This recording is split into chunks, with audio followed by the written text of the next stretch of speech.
नमस्कार दर्शक बंधु। आज मु आपण सहित सोयाबीन मटर मसला रेसिपी शेयर करी जोटा कि छोट बड़ समस्ते को खाइबा को पसंद करेंगे आ बहुत ही टेस्टी लगी था खाइबापा। आपण या भात रुटी परोटा सबुथ खाई पारे। तेबे आपण ये सोयाबीन मटर मसला रेसिपी को देखापी वीडियोटी को फुल वॉच करंतु। आशा करी कि रेसिपीटी आपण मानक भल लगे प्लीज वीडियोटी को लाइक करेंगे, सांग मानक सहित शेयर करेंगे। चैनल नुआ थे प्लीज चैनल को सब्सक्राइब करने तेज चलतु डेरी नक आज रेसिपी को स्टार्ट करवा।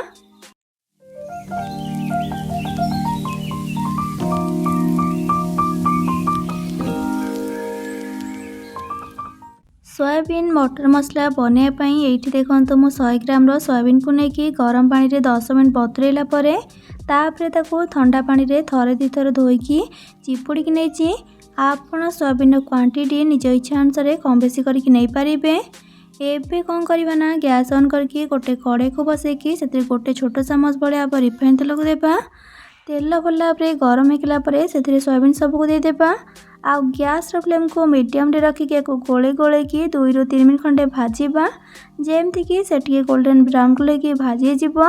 सोयाबीन को भाजिकी तरकारी बनइले अधिक टेस्टी लगी थाए। एठी एबे आपण देखि पारछंती सोयाबीन हमर एठी लाइट गोल्डन ब्राउन को लेकिन भाजी गलानी। ताकू गोटे बाउल को काढ़ी देकी साइड रखिबा आ तरकारी बनेबा प्रोसेस स्टार्ट करिबा। तो सेथिपाई मु सेही सेम कड़े दे दोची पाखापाखि आ गोटे बड़ चामच रिफाइन तेल। आपन चले सोरिष तेल मध्य नहीं पारे। तेल भल भाव गरम होगा से पकेबा 2टा तेजपत्र आ 1/3 टीस्पून जीरा, 4टी गोलमरीच, 2टी लवंग आउ गोटे गुजराती।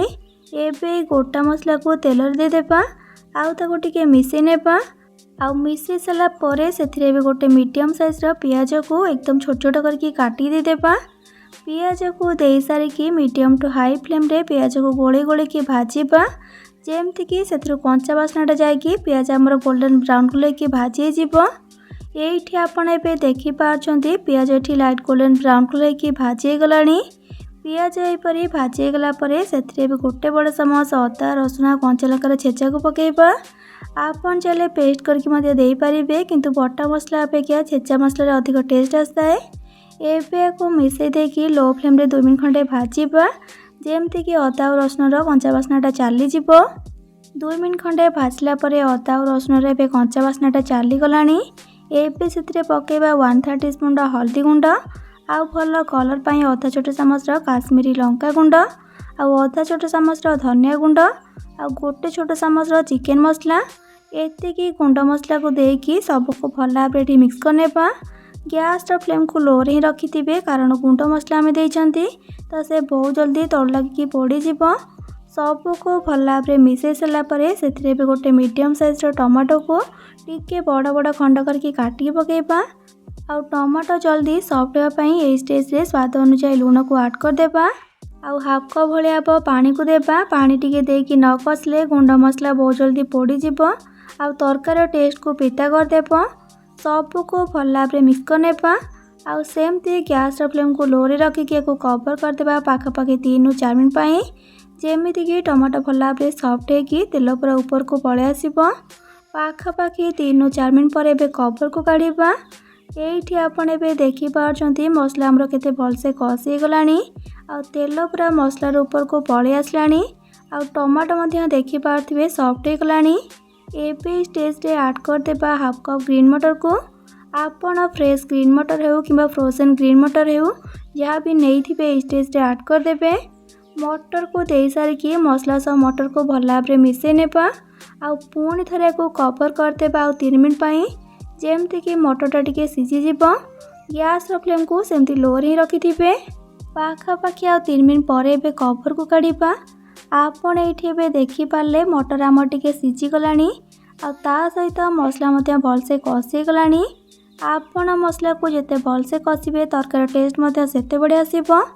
एबे आमे एथिरे गोटे छोट चामच मीट मसला को पकेबा आउ हाफ कप भाया पानी को देकी भल भाव मिसई नेबा। मीट मसला को ए स्टेज रे ऐड कले तरकारी टेस्ट पूरा आमिष परि कहीं लगी थाए। यही प्रोसेस रे बनातु ताले जानि परिबे। मटर न देकी खाली सोयाबीन मसला आपण यही प्रोसेस रे बनै परिबे।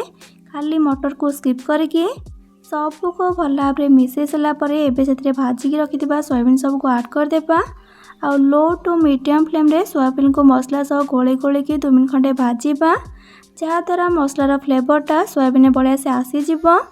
पाखापाखि 2 मिनट खंडे कसला परे सब जिनस आमर ये परफेक्टली कषि गलानी। एबे आको अधिक न कषिकी से ग्रेवी पाई पानी ऐड करबा। एठी मो 2 ग्लास पानी दौची, जेहेतु आम को कषा बा मसला टाइप रो बनैबा तो सेथिपाई अल्प पानी ऐड करबा। टिके जेमती लटपट टाइप रो रहइबो। आपण जदि ग्रेवी टाइप रो बनैबा पई चाहुथिबे तेबे अधिक की पानी ऐड करिवे। पानी को दे सारिकी भल भाव सबको मिक्स करनेबा। आ गैस फ्लेम को हाई रखिकी एथिरे गोटे बॉयल आसिया छाड़िबा बा एथिरे गोटे फुटा आसिया छाड़िबा। एठी आपण एबे देखि पारछंती तरकारी फुटिबा स्टार्ट हो गलानी। एबे आगो टिके मिसई देकी गैस फ्लेम को लो टू मीडियम करबा और याको कवर करदेबा पाखापाखि 15 मिनट पई। पाखापाखि 15 मिनट पर एबे कवर को काढ़िबा। एठी आपण एबे देखि पारछंती ग्रेवी पूरा मरिकी लटपट टाइप रो बनिची, जेमती हमको दरकार थिला। अधिक एक ड्राई करबानी यहीपरी रखिबे। एबे बेसी आ न फुटेकी से पकेबा किछि कटा धनिया पत्र आ 1/3 टीस्पून गरम मसला गुंड। एबे को भल भाव मिसई देकी गैस फ्लेम को ऑफ करनेबा। एठी आमर एबे रेडी गला सोयाबीन मटर मसला। एबे आपण घरे थरे डेफिनेटली याको ट्राई करंतु आ बनेकी खाइला परे किपर लागिला मते कमेंट सेक्शन में निहाती भाबे जणाइबे। भल लगी प्लीज वीडियोटी को लाइक करेंगे, सांग मानक सहित शेयर करेंगे। चैनल नुआ थे प्लीज चैनल को सब्सक्राइब करने और पाखर छोट bell icon all option click करेंगे, जहाँद्वारा मो अपलोड करथिबा मो समस्त वीडियो नोटिफिकेशंस आपण सर्वप्रथमे पाई परिबे। तेबे आज पई रहउची पुणी आसीबी नुआ एक रेसिपी नेकी। से पर्यंत रहिली। Love you all. जय जगन्नाथ।